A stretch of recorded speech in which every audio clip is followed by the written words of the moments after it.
Happy Spooktober, everybody! It's October, and this is the brand new podcast called The Horror of Podcast Beach. Want to put it out there right now, this is not a reference to the H.P. Lovecraft story. This is a reference to The Horror of Party Beach. Check it out. Mischance Theater episode of it's pretty good. I love horror. My name is Chris. I am Andy. He does not like horror, I guess. No, I do like horror. I like some horror. We're not horror experts, but we are fans. Don't expect us to have encyclopedic knowledge of all the final girls or anything like that. But this isn't a movie review podcast. This is a movie pitching podcast. Essentially, here's how we set it up. This is an experiment for now. We go out really late at night when we're both super tired. We go to creepy places, back alleys in our town, drive past parks, or we go to like stores that are still open 24/7. And then we just get inspired by some of the shit we see and see if we can turn that into a good idea. So case in point, Andy might not think this is creepy, but there was a car with the word cricket just written on the back of it. And I guess it's a company, but I was like, oh man, that's the Cricket Man's car. That's the hurdy-gurdy creeper man, and he drives in his cricket mobile. You can do something with that, I guess. What would you do with that, Andy? I'm challenging Throw you. it in the fucking garbage. No, the hurdy-gurdy creeper man who drives in his cricket mobile. Think of a car just full of bugs. Like the whole trunk is full of bugs. And so like I'm thinking of a guy in like a stovepipe hat. Who drives a car? Who drives a car? I guess that doesn't work. See, when you say hurdy-gurdy, all I can think about is he has like an organ grinder. Yeah, that's what a hurdy-gurdy is. That movement, I'm thinking about like a sausage, like those things where you grind up sausage in. Yeah. Except he puts crickets into it. Well, okay. And then you are at the other end of it, and your mouth is taped open. And you're being force-fed the crickets. The ground up crickets. So what if it wasn't a moderately priced family vehicle, but it was an ice cream truck? Boom. That's the movie. Do an ice cream truck full of bugs, force-feeding people bugs. This is a terrible idea because this is just an example. We're saving the better ones for next. Thank God. We went to a Winco. They're open 24/7, and there's a lot of noise there. Like it always feels like it's a store that's a front for invading aliens or some kind of interdimensional hellish beings, because the whole store kind of vibrates with sound. There's long white pipes running all through the ceiling of the store that just fucking shake at weird intervals. So I always like going there to come up with ideas. There's also other places. There's a sofa company, which pretty nondescript, just a sofa company. There's a place called Sleep Lab, which maybe if we did a sci-fi version of the show, because I mean, it was kind of creepy because all the other signs are off, and then there's just one sign, brightest sign I've ever seen. Well, you said it looked like something to you. It looked like the title card of a movie called Sleep Lab. Yeah, and it was like if it was just black around it and then a glowing big block letter Sleep Lab. Sleep Lab. What do you think they do in that Sleep Lab? I think they put people to sleep. I think they put dogs to sleep. That's It's not a Sleep Lab. Go to sleep, pup. See, Could that be a monster? Could that be a monster, the Sleep Lab? Like a dog that licks you, but there's something in his saliva that makes you go to sleep? Oh, I thought you were saying the people who run pounds are monsters. So I guess we should start off with our first movie idea. Andy, I want you to tell me first the inspiration, like what you saw that made you think of it, and then pitch me the movie. And how we're going to do this is more of a relaxed two guys hanging out podcast. We don't have that many notes or anything. So I will jump in and interject ideas, and you feel, you can do the same when I pitch. Tell me about Grill Daddy. So I was walking through Winco, and I'm at the grilling station, or the section for grilling, and there is an oven mitt there that's covered in fire, like Guy Fieri's shirt. It's like Guy Fieri. Fieri. And it says Grill Daddy on it. And at first I think this is funny, but we're trying to come up with movie ideas. So I try and spin it into a horror movie, and here it is. A dad, probably about late 40s, early 50s maybe, white hair, is grilling burgers and brats at a 4th of July cookout. And his family is really rowdy. He has a bunch of kids. And, some of them are teenagers, some of them are younger. Just making a lot of noise. One of them's talking on their cell phone. One of them's splashing. Pitch. Steve Buscemi's the dad. Absolutely not. No, hear me out. You have Steve Buscemi at the grill. He turns around. Can you kids shut the fuck up? I'm trying to grill. He's an older man now. He looks already creepy. And he's known for kind of being like his real high anxiety anger. Imagine Steve Buscemi in Fargo, the way he screams at people, but he's yelling at his bratty kids to shut the fuck up while he grills. I guess. Who would you see as grill daddy then? I don't know. I guess I imagined him more as that kind of white dad who wears cargo shorts and you can just look at him and tell he's a Republican. Fargo season 2, Ted Danson. We got to have somebody. We got to have a main character. Let's go on with Steve Buscemi until you come up with someone. Keep going. Ted Danson works. Ted Danson is the grill daddy. Go. All these actors I associate with comedy. So he's grilling and his family's distracting the shit out of him. And he gets so angry and he's just pouring in the lighter fluid and all this kind of stuff, keeping the flame alive. And at one point, one of the kids in the pool smacks him in the back with a pool noodle.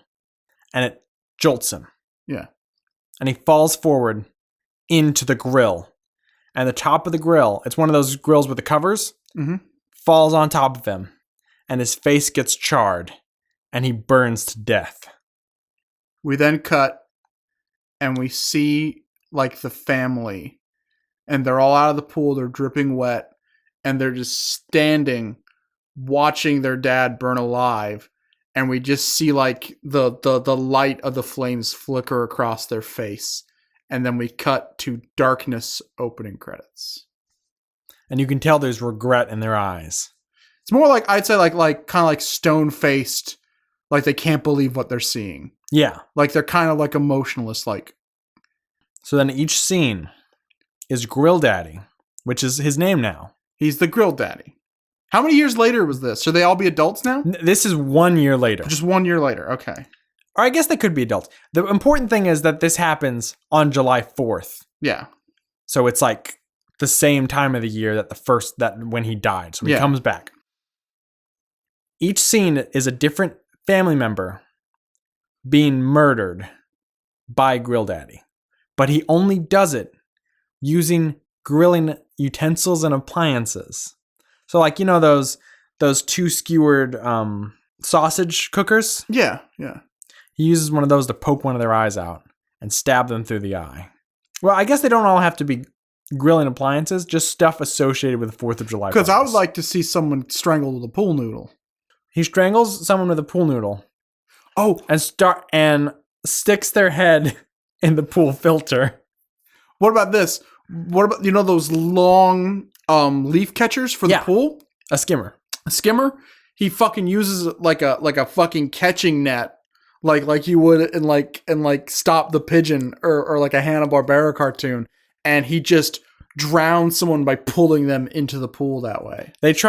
After he's already wrapped someone with a pool noodle and smashes their head against. I think it's one or the other. I think there should only be one death in the pool. No, I'm not saying they die. Yeah. I'm saying they get away, and while they're getting away, he pulls out one of those deep skimmers that has the big bag. Yeah. And it's so long that he throws it over and catches them and pulls them back. Okay.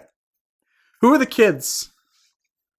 Do we have any actors for the kids, or do we just want to just focus on the grill daddy? I don't know any child actors. But let's say the kids from Stranger Things. Let's say they're. Did you ever want to see the kids from Stranger Things be murdered? Well, now's your chance. If they're adults, let's say Ted Danson. Danny McBride's the older brother. I only know comedic actors. But we're making a movie called Grill Daddy, so it's a farce. Well, it's not. It's played 100% serious. Hold on. Who are quote unquote horror actors that you can name that aren't the monsters? We can't just be throwing Sid Hagen here as Uncle Sid. Sid, you can have a cameo.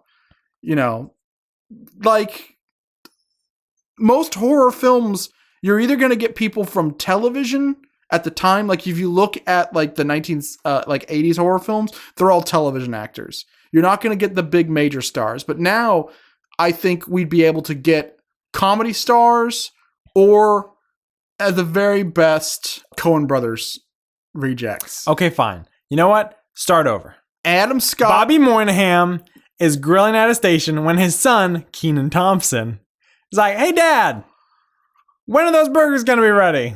Also, this is now a 2-minute SNL skit instead of a movie. Danny McBride, Bobby Moynihan, Adam Scott are the three boys. Yeah. Who's the girl? And then who's the mom? Like Laura Lapkus. Who's Laura Lapkus? That's the problem, is that I don't think you watch anything with her. What was she in? She's in Comedy Bang Bang, but I don't remember what character she is.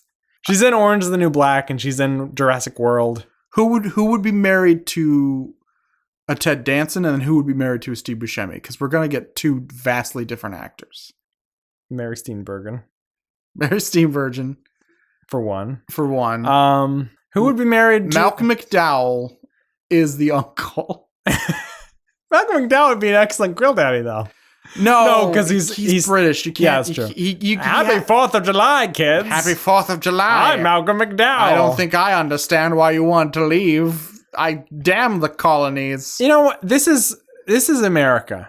Whenever we want an American, we always hire a British person. Tom Hiddleston for some is reason. Daddy. We got Tom Hiddleston. We got who's the guy who plays Lester Nygaard? I don't think Loki is American. Who's the guy who plays Lester Nygaard? Bilbo Baggins. Bilbo Baggins. Yeah, Bilbo Baggins. We got Smaug. Smaug is definitely not an American. Grill Daddy. Andrew Lincoln. Go back to Grill Daddy. You shit on my perfect casting. Just go back to Grill Daddy. You shit on my perfect movie, which I just realized is basically like a weird fucking... Okay, Robert Zadar. He's dead! It's basically Maniac Cop. With the Grill Daddy. Here's the problem. You're like, well, we need horror actors. Robert Zadar is fucking dead. I know he's dead. He took all the magic with him. But he comes back every July 4th. Okay. Next fucking movie, because this is ruined. No, because we need the ending. The ending's the best part. What's your ending? Because the ending has to wow the people, or they're not going to want to see Grill Daddy 2. Summer Vacation. It's July 4th. They're all during summer vacation. Fine. What other time do you grill? It can't be Grill Daddy 2 Semester Abroad. Grill Daddy 2. We have an indoor grill now.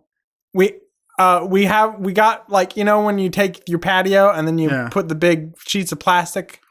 Grill Daddy 2 Ski Lodge. Yeah, exactly. That's what I was getting at. Anyway, though, the end of the movie, the first one, which is what we're pitching, because you don't pitch the sequel to a movie at a pitch. Okay, fuck you. You don't know how horror films work then. Hey, what's up? I'm Eli Roth. I'm going to make these movies for $10. Can you make 3 of them? You always have the sequel because that's how you end the movie. So anyway. Jason jumps out of the lake and grabs the lady. You asked me how it ended. How does it end? Okay.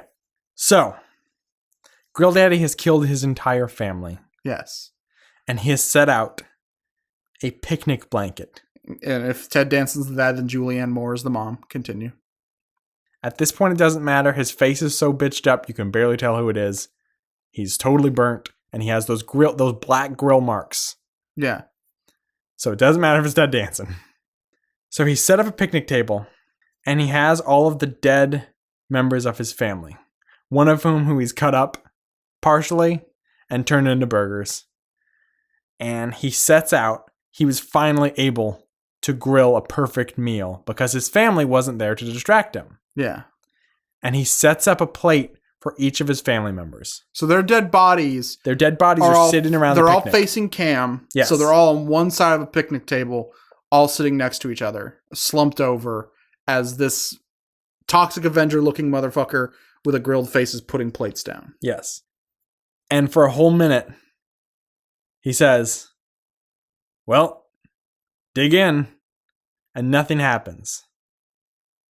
But then slowly, almost like a scene from a movie where a zombie crawls out of the ground for the first time, very slowly they lurch for their food and start eating. And it's only a few seconds for that shot because... And then cut to black. Cut to black. Hard cut. And then silence. And then... Oh, well, you have an end then? Okay. What's your end then? Here. That is pretty good. No, see, I think... And it's Bobby Moynihan saying that. I think you just hear the... I think it'd be better if they... One, I don't know if Girl Daddy should ever talk. He should just sit down. Well, he motions like... He motions like, yeah. Both of his arms go up like a dig in. But he sits down. This is a podcast. I can't motion. He starts eating a hamburger. And there's that like 35 seconds of just him eating a hamburger. And then the rest of the family start moving like they normally would. Yeah. And start eating with him. But very slowly. No, I think they should just do it like regular people. I think that's more jarring. I think the more slowly is like, then people are like, are they zombies now? I think like to catch the viewer off guard just by having the actual actors like act like nothing is wrong whatsoever.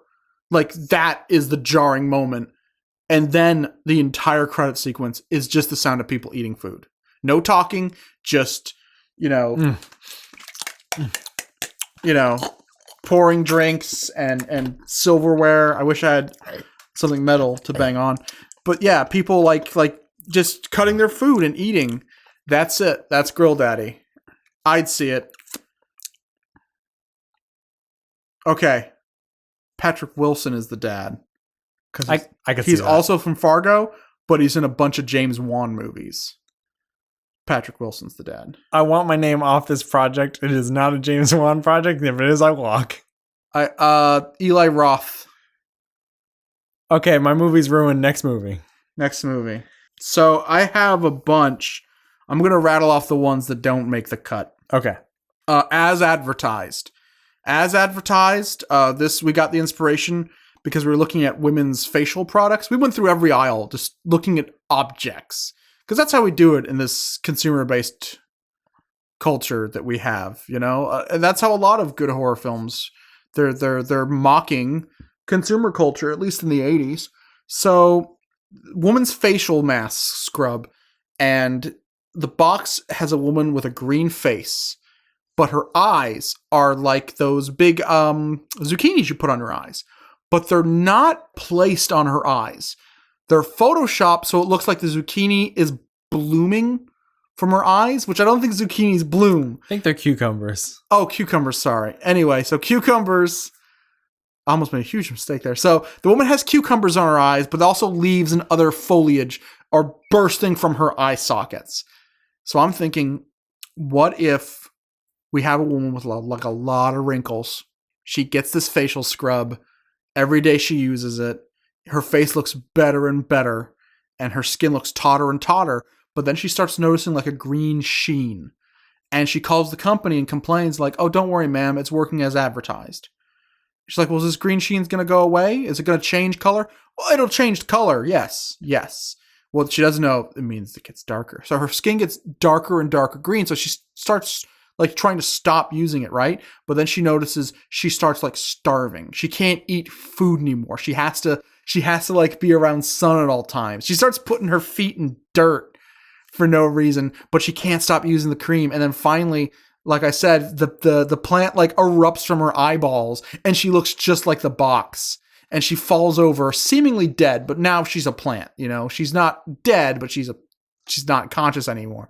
And then a cop walks in, the husband's frantic. He's like, my wife, what happened to her? And the cop looks at the bottle, picks it up, looks at the picture on the bottle, looks at the wife and goes, I don't know. Seems like it's working as advertised. That's one that didn't make it. 1 second. Yeah. Chris, I don't want to make you feel like an idiot. Yeah. But that's kind of how cucumbers grow. Like, that's why there's so many protests and stuff, is that the only way you can actually grow cucumbers is by killing a woman and they burst out of her eyes. So, like, I don't know if people would watch that. Maybe Michael Moore can do like a gritty... Like a documentary on how well, if it's gritty, we gotta go with the only documentarian who sounds like death himself. Werner Herzog. We got one called The Beep. I'm going to see if I can play. We took a little tape recorder with us, but it broke halfway through. I think I got a recording of this, though. Okay, so idea for a movie. It's called The Beep. the people in the Winco were playing really fucking fast and loose with their forklifts. We almost got hit like 3 fucking times, just barreling down the aisles. Normally, they take their time and they put up little they pull these little gates, these yellow and black checkered gates. Like, hey, stop! Don't come down this aisle. But they didn't do that. And I thought, okay, couple of guys, they're night stalkers in a convenience or not a convenience store, in a big box store like a Walmart. Every now and then they hear a beep like a forklift going off. But they're like, hey, we're the only 2 guys here. What the hell's that beep? And it's them getting chased by a forklift through the whole movie. Now you're like, why can't they just leave? Well, I guess this would have to be a supernatural movie because the doors are locked and there's no windows. Most of these stores would have big windows they could just throw something through and get out of. Well, what about those things you were talking about before? The accordion opening fences. So the big fences could keep them locked in. Yeah. So they can't get out. They're trapped. And the whole thing is, what makes it scary is that these are very easy to avoid. They go like 5 miles an hour. So, and it beeps, so you always know to get away from it. But they can't get out. And when it should be day, it's not. It's like a perpetual night. They start to go crazy and lose sleep because they can't stop moving. And they start getting tired. And this happens for days on end. And like one guy has the idea, I'm going to climb on top of these big shelves and go to sleep. While he's sleeping, the forklift comes by, raises its arms up, and knocks him off. I don't have an ending, so that's why that's not it. So that's kind of like a sandpaper, what is that called? A sandpaper conveyor belt? Is that what it is? Or a sandpaper treadmill. A sandpaper treadmill is a room where the floor is a treadmill made of sandpaper. Yeah. And it's always going. Now, that's easy to avoid. You just walk. But eventually you're going to have to stop. Yeah. So when you stop, that's when the sandpaper starts ripping off your skin. That's actually like a saying, or not a saying, but that should be the movie. It's a hypothetical torture device. Bobby Moynihan in Sandpaper Treadmill. Now I could see Bobby Moynihan because I know I've seen him as a stalker and a skit before. But you know what? That could also be Bill Hader in an indie film, like the Skeleton Twins. That sounds like a horror movie. What about? But it's not. Sandpaper Treadmill. The Bill Hader, and he's a guy who hates bills so much. Oh, that every tax day he kills someone. We can call it Kill Bill. Kill Bill. So there was also Old Trapper Jerky. He traps people, makes them the jerky. That sucks. You had the Nutter Butter. No. I'm doing the Nutter Butter. Okay, do Nutter Butter. Make it quick, because I'm going through the ones that suck. So the Nutter Butter is the story of a man, a perverted man, who works in a butter factory. Every night, he goes into the butter vats and jerks off straight into the vats. So he nuts in the butter. He nuts in the butter.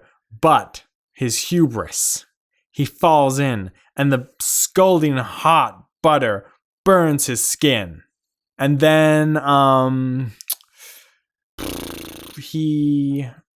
got it. He goes into children's dreams at night and Go stop right there. Sounds a lot like Wishmaster. Not the premise, the plot, or the execution, but the fact that there's a monster and it's a movie. Okay, what about he goes to prison? Okay, that's good. And half the movie is this monster in prison. That's Ernest Goes to Jail. No, that was also one of the Wishmaster movies. The one with Ernest in it. It's a good one. Hey, Vern, I'm going to wish for one of them big old pickup trucks. You know what I mean?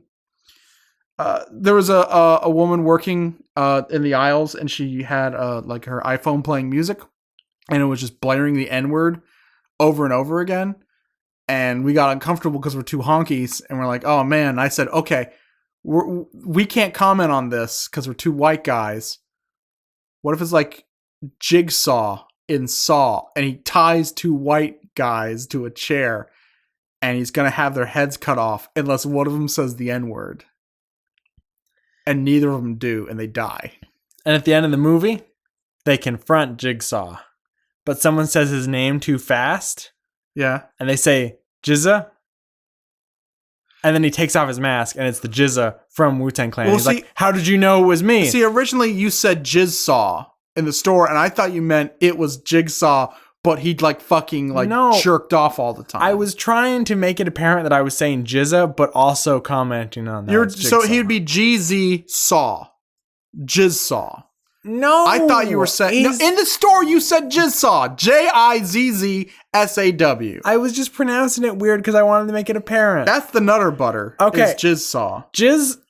Andy, tell me about... I think you're accusing a member of the Wu-Tang Clan of doing something that I don't think he does, but if he does, I mean... I think a lot of the... Okay, the Wu-Tang Clan used to be the Butter Churn Gang. And then they grew up and formed the Wu-Tang Clan. I'm going to look on the case of Nutter Butters, those little delicious those little peanut butter treats I love so much. And on the bottom, it says produced by the Wu-Tang Clan. Okay. Little bit of honey has a bee on it, right? Yeah. Wu-Tang Clan, killer bees. But they've diversified and they also make Nutter Butter. Tell me about your film, Tamale Train. Okay, so Tamale Train. Should I say why? No. Yeah. No, okay. If I give no context. Tamale Train Boss Crab we're skipping. So let's go to the real story that I have. We can't skip Tamale Train. Okay, so they sell these big bags full of tamales. And they're in the same bags that a bank robber would use or a train robber. So I said a guy does a train robbery to get money, but he accidentally steals tamales.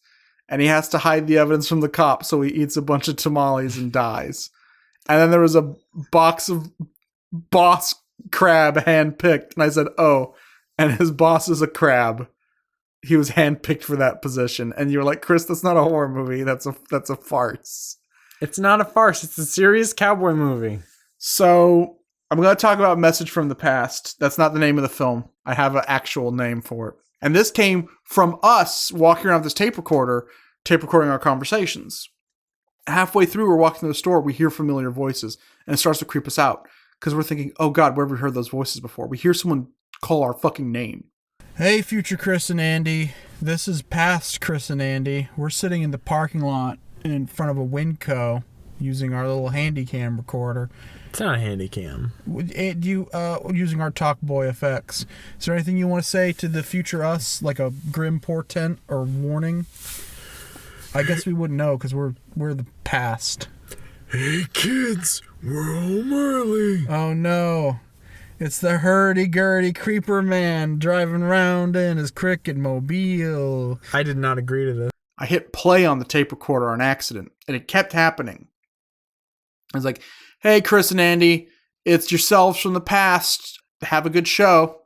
Or something like that. Well, it kept happening, and one time I just turned it off, and Andy goes, Chris, you should have listened to that message. What if it was important? I was like, oh, fuck, that's the movie. So we get two brothers named Chris and Andy. Bobby Moynihan and Bill Hader. No. We get Chris and Andy, and they're trying to come up with a horror movie idea. And they play little jokes on each other where they're constantly recording themselves and leaving messages. Little, hey, Chris from the past here. Hey, future Chris. It's good to hear from you, man. We're out of eggs. So we're at the store. Grab eggs. And then Chris is at the store and like a girl like hears him play that. He's like, it's a joke I have with my brother. Until one day, they get a message from future Chris and Andy. Future Chris and Andy come in garbled, but they start telling him things like, hey, Chris, you want to leave for work 25 minutes early. There's going to be traffic. He's like, what the fuck? I must have been drunk when I recorded this. So he doesn't leave early for work, right? Stuck in a huge traffic jam. Hey, Chris. It's future Chris. I knew you weren't going to listen. There's a milk truck overturned. So in about 4 minutes, 30 seconds, the road's going to be white.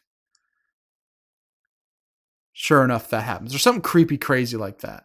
Start pitching ideas. Start giving me other ideas of past, future things that could happen that's funny. Or scary. This isn't a comedy. This is a scary movie. Are these scary movies? This one's going to be scary. Trust me, at the end, you're going to be scared. Okay. See, I didn't think Girl Daddy could have been scary. Yeah, and then someone was like, hey, why don't we put fucking...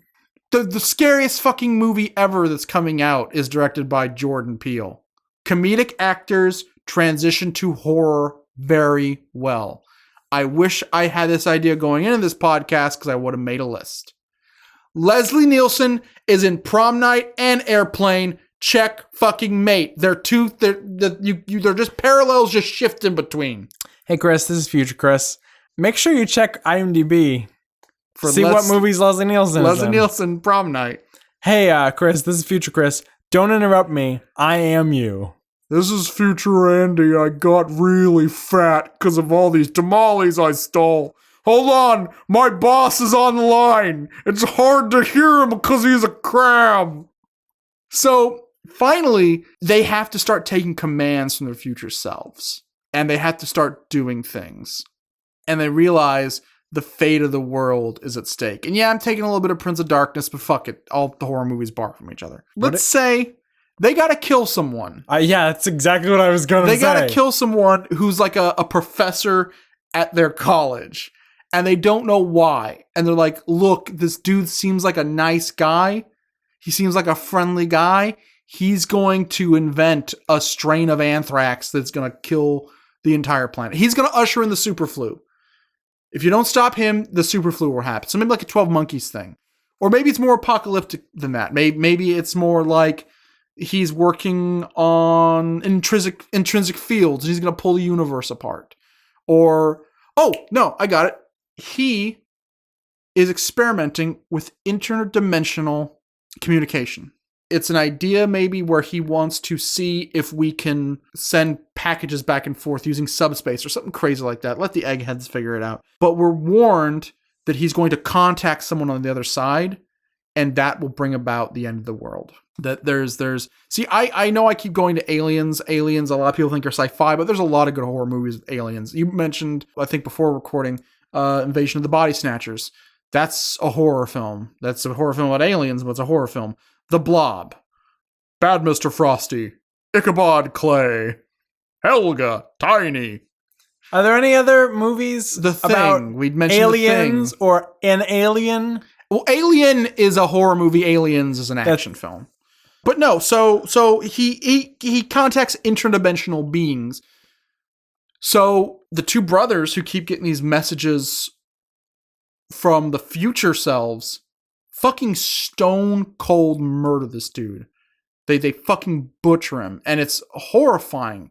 And they've lost their humanity, but at the very end of the day, they're like, all the other things these guys predicted, it has to be us. And I know what you're thinking. The twist is, no, it's an elaborate prank and they kill the guy in an instant. No. That's not the twist.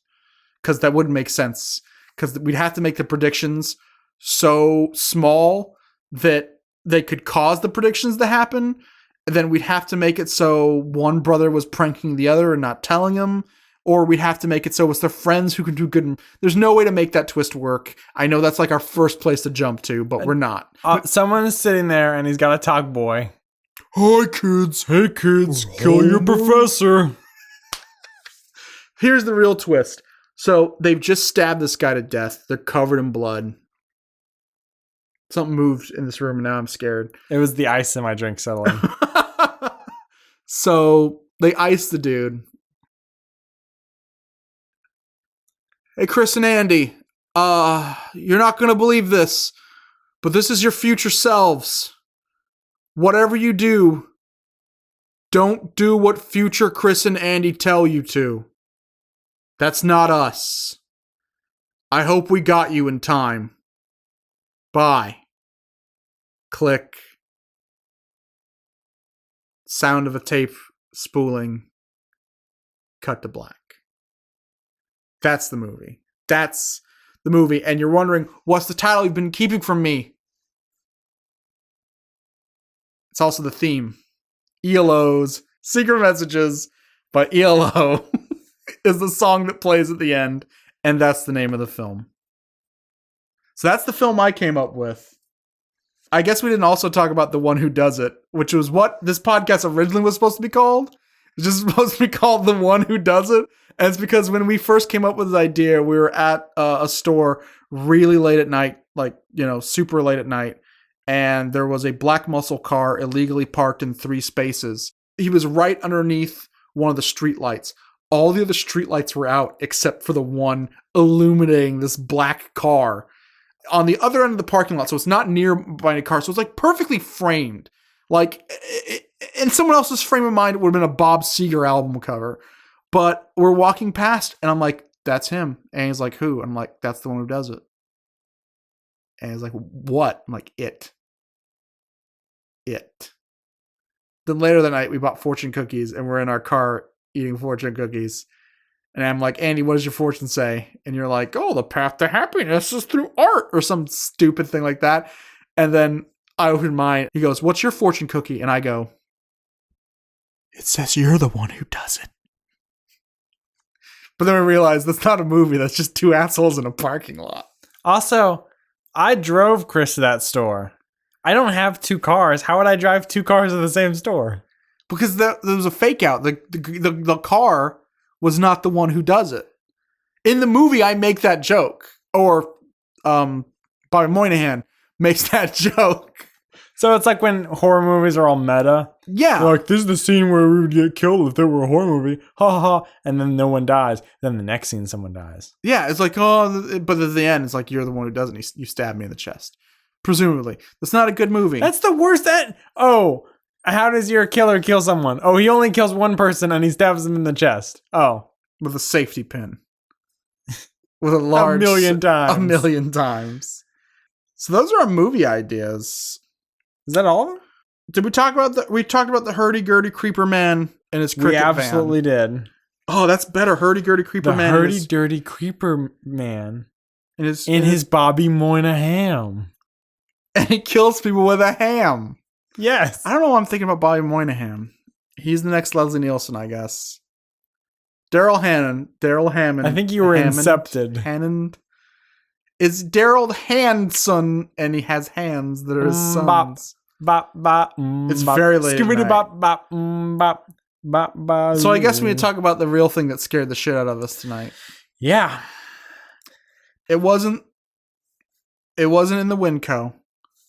It wasn't the sleep study place. It was in between them. Sleep lab. Sleep lab. How can I forget? It's a big dog that puts you to sleep. It was the sofa store. We're driving slowly past the Leather Sofa Co. And Andy had made a joke about Leatherface and stuff like that. And yeah, good times, fun times. We're driving past these stores very slowly, just looking for inspiration. Because we just left the Winco, and the best I came up with was a guy stealing tamales from a tamale truck. And that's more funny. You know what? Charlie Day steals all the tamales. I gotta get all these tamales! I gotta get these tamales! So we're driving past Leather Sofa Company, and I go, oh my god, that scared the fuck out of me. And then he's like, what? Well, let's let the plane pass, I guess. Or crash into our house. Oh god, you might be hearing a death. I guess we gotta keep it in now. You couldn't fucking... This isn't live, Chris! My computer's a black box. With some red on it. Someone told me today they want a shirt that just says people in the chat. Because I'm constantly in all our videos going people in the chat, regardless if they're live or not. So we drive past the Leather Sofa Co. and I'm scared. I'm like, whoa, that was freaky. And he's like, what? I'm like, the man. And he goes, what man? The bear? I'm like, what the fuck do you mean a bear? And I'm like, the man. He's like, no, it's a bear. I'm like, no, there's a fucking man. He's like, there's not a man in there. I'm like, well, it's a mannequin, but it's shaped more like a man than a bear. So I tell him to drive around because he doesn't believe me. He doesn't fucking believe me. And I see the mannequin. And I point it out. And he goes, I don't see it. I see the bear. And he points what he was talking about. It's a big stuffed, like, beanbag bear. Andy, when you finally saw it, explain what you saw. So there's a mannequin dressed in Western clothing with a big circular brimmed black hat. Maybe wooden skin, kind of apricot colored, and an eye patch. He looked like he was covered in human skin. If we can get a picture, it'll be on screen. I took a picture with my phone. Oh, that's another thing. I tried to take a picture with my phone. And Andy's phone crashed. It's never happened before, but it went to the loading screen and it never went back. And I couldn't turn it off. It was just broken. So I take a picture with my phone and I say, okay, we'll come back with a better camera. And I hope he's still there. Just joking. We're kind of like creeped out because it's just a completely black sofa store. All the lights are off. And there's just a man sitting on a chair who looks like a dead body, who looks like he has fresh skin like pulled over his face. Because mannequins are normally like white. They're like white, not Caucasian white. Or they're painted to look like a Caucasian or African American. But this looked like someone who had like tanner's leather pulled over him. So we take the picture. We're driving away. And as we're fucking driving away, someone walks out of the leather store. Andy sees him in his rear view. I see him in the side view mirror. And we fucking bolt home. If that mannequin's there tomorrow, the thumbnail image for this podcast or on our Twitter account, you'll see it on our Twitter account. I'll upload the picture. If the mannequin is not there, it doesn't matter because I will be dead in 4 minutes. This thing went full Herald on us. We heard creepy noises on the way home. There was a fog out of nowhere? Well, all the sprinkler systems came on, and I guess because of the condensation in the air, it started like this fog cloud. When we finally got home, there's fucking rustling in the bushes in the next door house. It is super late at night right now, and there are fucking rustling in the bushes. So that's what happens. So if we fucking die, it's the fucking Sofa King mannequin. You wanna know how we were gonna die, Chris? How are we gonna die? This motherfucker buys $6 worth of fucking jelly beans, and he's in the passenger seat of the car. There's a fucking rip in the bag, and he starts spilling the jelly beans. But he also drops his cell phone, so he needs to look for that. But he also has to balance the recording device on his knee. And that's why I think Bobby Moynihan would be perfect for the movie. I'm like, he has the door open trying to look for his cell phone while trying to keep the jelly beans contained on top of a tray of pizza. I dropped my jelly beans! On top of a tray of pizza he bought while keeping this It's a French bread pizza, a recording device, a cell phone, and a bag of jelly beans with a hole in it. I'm just like, Chris, this is how you fucking killed us, is I have to stand out here outside of my car waiting so I can lock it, and someone's gonna come up and fucking murder me while you're getting your fucking jelly beans. You know who I think the mannequin was? Who? The one who does it. It was probably a bum in an alley who's just as likely to murder us. So this has been the first, maybe the last, I don't know. Depending on if it's good or bad or if we're dead. The horror of Podcast Beach. It's supposed to be a Spooktober surprise. If it's any good, maybe we'll do another one if we come up with more stories. I do have more stories I came up with. I don't think any as good as Grill Daddy. I think Grill Daddy took the night. But let's take it to you, the audience. So, people in the chat. People in the comment section below. Give us a word or a simple phrase. Don't pitch us a whole idea for a horror movie that's already done, because then what do we do for the next, 46 minutes, And 42 seconds. That's your movie. Give us just a word, and what we'll do is we'll take our favorite words, we'll combine them, and then challenge the other person to come up with a movie about it. So here's an example. Andy, I'm challenging you to come up with a movie. Okay. Crab Boss. Okay, Crab Boss. So, DreamWorks presents Crab Boss. No, it has to be a horror movie. It has to be scary. Everything that DreamWorks has made is a horror movie. Because I refuse to... Is that the horror movie? That's the horror movie. Okay, here's my horror movie. What if everything that DreamWorks made is a horror movie? Now, I know you're thinking that's stupid. But if you watch them backwards... So that was our podcast. So good night, everybody. I don't have a sign off yet. We don't really. Good Friday, everybody. We also need a hashtag if we're gonna do recommendations. Well, I thought it was going to be people in the comment section. Yeah, but we could also do it on Twitter. That way we would always have it with us and we would always be able to check. We'll come up with it later. Hashtag Crab Boss. Hashtag give us your spooks. That's the worst. Hashtag spook me silly. Fuck you, Chris. Hashtag share the scare. Hashtag Bobby Moynihan. Hashtag as Crab Boss. Hashtag scaring is caring. Oh, I forgot my ultimate horror film. Sharon is Karen. It's a woman named Sharon, but she turns out to actually be Karen. That's it. Oh, I thought you were saying like the river Styx. Like, isn't the person who brings you across the river Styx named Sharon? Yeah, it's more like Sharon. Oh, CH Charon. Sharon. Sharon. I actually have a joke about that in my book that'll never get written. But Sharon is Karen. That's my horror film. Hashtag Sharon is Karen, and then we'll know. We'll know it's for our horror podcast. Fuck you, Chris. Just hashtag podcast beach. Hashtag Crab Boss. Hashtag Crab Boss. I have a film idea. It's called hashtag Crab Boss. It's a crab who gets into social networking. He also works for Arby's and he really likes Dark Souls. I know what Crab Boss is. Okay, what's Crab Boss? Okay, so imagine this. Okay. Under the ocean, there's a restaurant called the Krusty Krab. Okay. So Kevin Smith doesn't like his boss, so he turns him into a crab. Oh, Kevin Smith, you're losing all me money with your terrible movies.